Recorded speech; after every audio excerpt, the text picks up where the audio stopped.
Hi welcome to village Siri cooking. ఈ ఛానల్ని ఆదరించిన ప్రతి ఒక్కరికి మా హృదయపూర్వక నమస్కారములు. ఇవాళ చాలా అంటే చాలా మంచి రెసిపీతోని మీ ముందుకు వచ్చానండి. చాలా అంటే చాలా బాగుంది. ఇది ఏంటంటే మన ఇంట్లో ఉండే వాటితోనే చాలా సింపుల్గా మంచి రుచిగా దీన్ని తయారు చేసుకోవచ్చండి. ఎంత సింపుల్గా చేయొచ్చో అంత రుచిగా ఉంది. ప్రతి ఒక్కరూ ఈ టైప్లో తయారు చేయండి. ఇంట్లో చిన్న పిల్లల దగ్గర నుంచి పెద్దవాళ్ళ వరకు ప్రతి ఒక్కరు చాలా ఇష్టంగా తింటారండి. ఎంత బాగుందంటే అంత బాగుంది. దీన్ని ఎలా చేయాలో ఎలా చేశానో ఒక్కసారి మన కిచెన్లోకి వెళ్ళి చూద్దామా.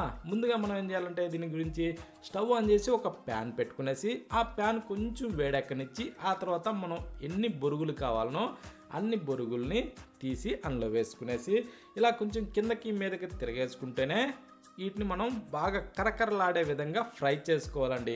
మంట హైలో ఉంచకుండా మీడియం లేదా లోలోనే అడ్జస్ట్ చేసుకుంటూ వీటిని ఒక 2-3 నిమిషాల పాటు ఇలా తిరిగేసుకుంటూ మంచి కరకరలాడే విధంగా వీటిని మనం వేగనిచ్చుకోవాలండి.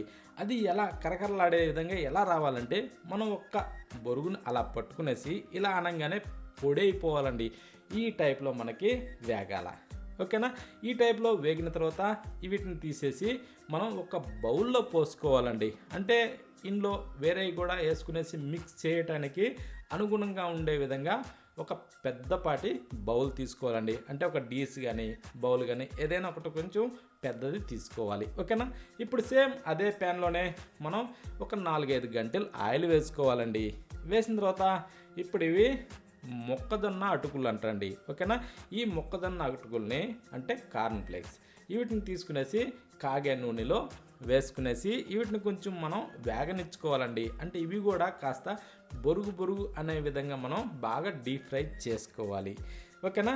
వీటిని కూడా అంటే మనం ఎన్ని తీసుకోవాలనుకుంటున్నామో అన్ని తీసుకునేసి వీటిని మనం బాగా ఫ్రై చేసుకోవాలండి. నేనైతే ఒక కప్పు తీసుకున్నానండి.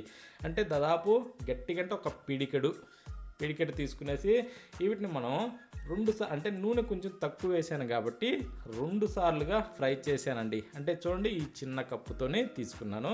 వీటిని నేను 2 సార్లుగా ఫ్రై చేసేసి తీసి వేరే ఒక ప్లేట్లో వేసుకున్నా అండి. మనం వేసేటప్పుడు కొద్దిగానే కనిపిస్తాయి. ఈ ఫ్రై అయిన తర్వాత కొంచెం ఎక్కువగా అవుతాయండి ఇవి. ఓకేనా. ఈ టైప్లో వచ్చిన వాటిని తీసి ఒక ప్లేట్లు అయితే వేసేసుకునేసి ఇవి కూడా పక్కన పెట్టేసుకోవాలి. ఆ తర్వాత సేమ్ అదే నూనెలోనే ఇప్పుడు మనం ఒక చిన్న కప్పు వేరుశనగపప్పులు తీసుకోవాలండి. ఆ చిన్న కప్పు అంటే అవి కూడా గట్టిగా ఒక పిడికిడు ఉండాలి. వీటిని కూడా మనం సన్న మంట మీదనే అంటే మంట హైలో ఉంచొద్దండో ఈ సన్న మంట మీదనే వీటిని మనం బాగా డీప్ ఫ్రై చేసుకోవాలండి. అంటే ఈ వేరుశనగపప్పులు ఏంటంటే బేసనాల టైప్లో ఇలా నెర్రెలు రావాలండి.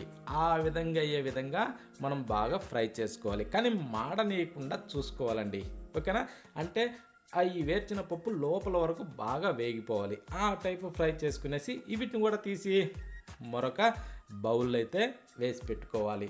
ఇవన్నీ వేసిన తర్వాత ఇప్పుడు మనం ఇందాక ఏదైతే బొరుగులు ఫ్రై చేసి ఒక బౌల్లో వేస్తున్నామో అదే బౌల్లోనే ముందుగా ఈ కార్న్ ఫ్లేక్స్ అనేటివి అంటే మొక్కజొన్న అటుకులు అనేటివి తీసి అందులో వేసుకునేసి వీటిని కొంచెం నలుపుకోవాలండి. అంటే కొంచెం ఈ పెద్ద సైజులో ఉండకుండా పొడిలాడే విధంగా ఇలా పిసికేసుకోవాలండి. పిసికితే ఏంటంటే ఈ కార్న్ ఫ్లేక్స్ అన్నది ఈ బొరుగుల లోపలికి మొత్తంకి స్ప్రెడ్ అయ్యే విధంగా మొత్తంకి కలిసిపోయే విధంగా ఇలా మనం పిసుక్కోవాలి. ఆ తర్వాత కట్ చేసిన ఉల్లిపాయ అండి. చిన్న అయితే 2, పెద్దదైతే ఒకటి చిన్న ముక్కలుగా కట్ చేసి వేసి టమోటా కూడా సేమ్ అంతేనండి కట్ చేసి వేసుకునేసి రుచికి సరిపడా సాల్ట్ వేసుకోవాలి. సాల్ట్ వేసిన తర్వాత కారం అండి. నేనైతే 1.5 టేబుల్ స్పూన్ వేసాను. మీరు అంటే ఇంట్లో తినే వాళ్ళని బట్టి కొంచెం ఎక్కువ తక్కువ వేసుకోవచ్చు. ధనియాల పొడి 1 టేబుల్ స్పూన్ వేసి గరం మసాలా సగం వరకు వేసుకుంటే చాలండి. ఎక్కువైతే అవసరం లేదు. ఇవి ప్రతి ఇంట్లో ఉంటాయండి. ఇంట్లోకి కొంచెం ఆయిల్ వేసుకోవాలండి. వేసిన తర్వాత ఒక నిమ్మకాయని అలా పిండేసుకోవాలి గింజలు తీసేసుకునేసి. సేమ్ ఇంతేనండి. మన ఇంట్లో ఉండే వస్తువులతోనే ఇవి చాలా సింపుల్గా తయారు చేసుకోవచ్చండి. ఏదైనా ఒకవేళ నిమ్మకాయ పిండేటప్పుడు గింజ పడితే తీసేసుకునేసి ఇలా మనం ఏం చేయాలంటే బాగా కలుపుకోవాలండి. అంటే ఈ బొరుగులు ఈ అటుకులన్నింటిలోకి ఈ విధంగా మనం తిరగేసుకుంటూ ఇలా పిసుక్కుంటూ బాగా కలుపుకోవాలండి. అంటే మనం వేసిన ఈ టమోటా ఆనియన్ అవి కూడా ఏంటంటే నీరు టైప్లోకి మారాలి. ఆ టైప్ ఏంటంటే వీటిని మనం బాగా పిసుకుతూ ఈ టైప్లో బాగా కలుపుకోవాలండి. ఈ విధంగా మనకి రావాలా. ఒకవేళ ఒక గిన్నె లాంటి దాంట్లో తీసుకునేసి ఒక కర్ర లాంటి దాంతో అయినా సరే కలుపుకోవచ్చు. ఈ టైప్లో అయినా తిరగేసుకోవచ్చు అండి. ఇప్పుడు దీంట్లోకి వేర్చిన పప్పులు వేసేసుకునేసి అంటే ఫ్రై చేసిన వాటిని, ఆ తర్వాత కొత్తిమీర కూడా చల్లేసుకోవాలండి. చల్లిన తర్వాత ఈ విధంగా కాస్త తిరగేసుకోవాలి. తిరగేసుకునేసి చూడండి ఇంతేనండి. కాకపోతే ఏంటంటే ఇవి కొంచెం మరీ మెత్తగా అయిపోయేలా కాకుండా కొంచెం బొరుగు బొరుగు అనే టైప్లోనే ఉంచుకొని ఈ టైప్లో ఉన్నప్పుడు తింటేనే వీటి రుచి చాలా అంటే చాలా అద్భుతంగా ఉంటుందండి. ఈ విధంగా చేస్తే ఇంట్లో చిన్నపిల్లల దగ్గర నుంచి పెద్దవాళ్ళ వరకు ప్రతి ఒక్కరు కూడా చాలా అంటే చాలా ఇష్టంగా తింటారండి. అంత మంచి రుచిగా ఉంది.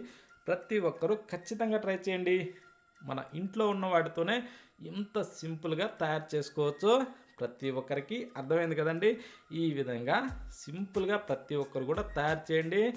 టేస్ట్ మాత్రం సూపర్ అంటే సూపర్ అండి. ఇంట్లో ప్రతి ఒక్కరికి కూడా ఖచ్చితంగా నచ్చి తీరుతుంది. ఓకేనా? ప్రతి ఒక్కరూ ట్రై చేస్తారు కదా.